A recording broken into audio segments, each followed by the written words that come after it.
My name is Valeria Delahose and I have degrees in psychology and criminology, and I aspire to get my master's in forensic psychology.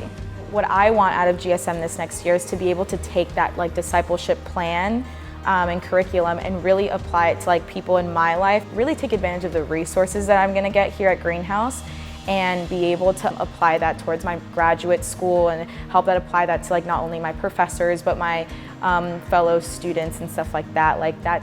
That's just a dream. Well, I'm Jim Callahan, and as far as going back to school in this part of my life, honestly, there's part of me that's scared to death. It's I live a comfortable life, and it reminds me of the guy with the one talent.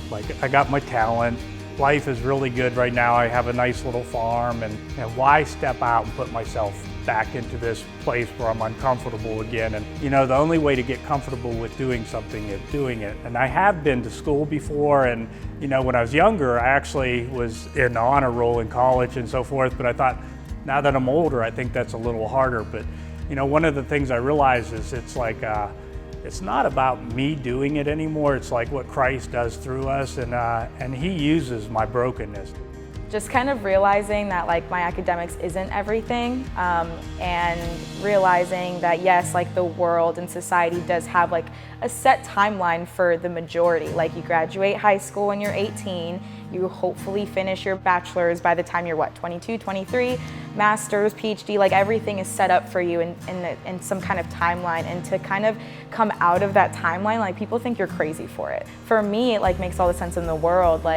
This is probably one of the most important times of my life. This is exactly where God wants me. This is exactly where I need to be right now in this next year, despite what other people think. I found peace with it, and I know that I'm in the Lord's will.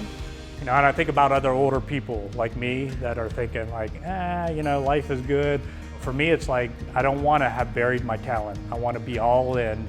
And when I get done, I'm I spent all you gave me, and I put it all out there. I planted all the seeds that I've given, and it's stepping out of what I used to know, which is very legalistic, into a very faith-based way of life, and it's exciting.